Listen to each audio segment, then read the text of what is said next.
of Nigeria. My name is just Adetong.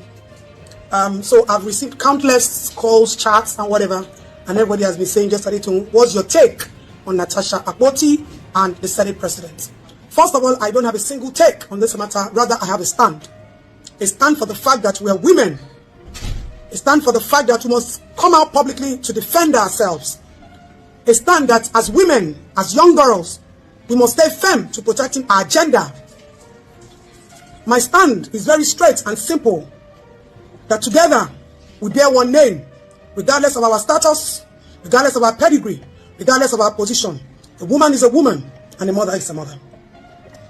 Now, Natasha Akpoti's case affects every single woman out there. And my stand is, no matter what, Natasha was rude. Natasha shouldn't have used this as a baiting. She tried to use the suspect as an instrument to fight. She didn't speak when she needed to speak, and all of that could be right or wrong. But our stand still remains. We will not allow anyone, no matter how big you think you are, to reduce our strength and our commitment as women and mothers in the society. Whether they have the personal vendetta is not the issue. This is not about Natasha. This is about Natasha's gender. And she is a woman like me. There's something that I preach every time. And it's the spirit of togetherness. When something affects one woman, when something affects one child, when something affects one female, it affects every one of us. If then they call woman Olosho, or then they call us Ashawo, they don't get particular woman who then they call Ashawo. If they want to abuse you, be Ashawo, they will call you, say you be Ashawo. And as a fellow woman, when you see somebody calling a fellow woman an Ashawo like you, shame they read for our face. If people in high positions will suspend a female on the grounds that essentially she has accused the Senate President of sexual harassment, what you're trying to do is you're trying to drain the battery and the energy of every woman out there to learn to keep quiet in the face of adversary. To learn to keep quiet because of the shame. We would have preferred if the Senate President steps aside as a man who claims that he has four females and who has shamelessly turned the house into a kiss-a-thon and a love-a-thon competition, because the Uduagas come to kiss affectionately in public. Suddenly, the wife of the Senate President has started to render a kiss to show compassion and support to her beloved husband. I don't think you can be a judge in your own case. And the Senate has proven to us that it seems like there's a cult and a cabal going on. It would have been better if Natasha was properly investigated and Natasha was found lying, and then Natasha is punished. Then that would be a shame on womanhood that you want to use your gender to intimidate or subdue or oppress a fellow man. The narrative in the public space is that Natasha was suspended.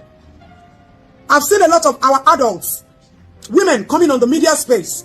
If you all claim that you've passed through that institution and you have passed that stage of harassment, what I would have expected of our female adults is to summon Natasha, scold Natasha, explain to her, make her understand that that is an institution of authority, and she's not only representing Kogi, she's representing we women in power, because we're supposed to be more and there are just 4 of them. So Natasha is like a standalone now who has to fight the feminine battle. No, she's not standing alone in this. We are waving our support for a female who has claimed that she was sexually harassed. And we would appreciate if they push further to investigate and come out and tell us that she was guilty, she was telling a lie, rather than trying to intimidate her. Whether both of you have personal issues is none of our interest. According to the Senate President, and Natasha has traveled about 3 times on official assignment afterwards. The timing Natasha said what she said might not be right. The way Natasha said what she said might not be right.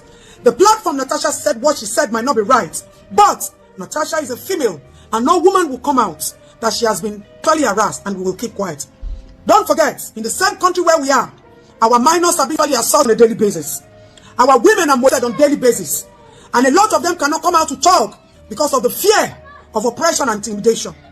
So if a high-positioned woman comes out to say that she was harassed, and you are trying to subdue and silence her voice, then what is the fate of our young girls?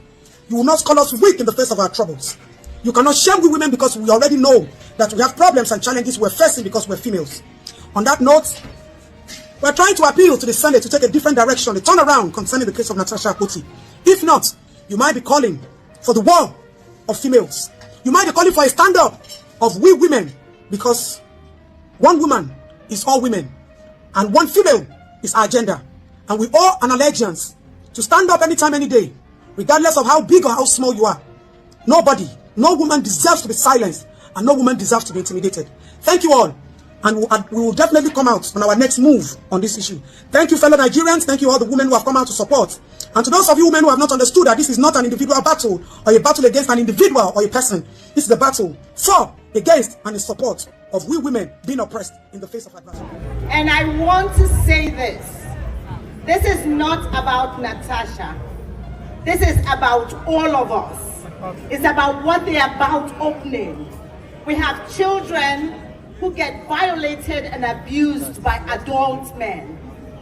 And when you rebuke them, you scare them and they're never ever able to recover from it. You have a lot of adult women today who are suffering as a result of that action, carried out either by parents or by relatives. Today we have that pain coming from the Nigerian Senate, where everyone dares to talk down on one woman and say she is lying. One day it will be our turn. We will tell the truth and people will look at us in the eye and say we lie. If you know that that will hurt you, I need you to lend a voice and say you cannot intimidate Natasha. And to Natasha, I say, have a beautiful 6 months of holiday and come blazing fire and ready to work for Nigerian women.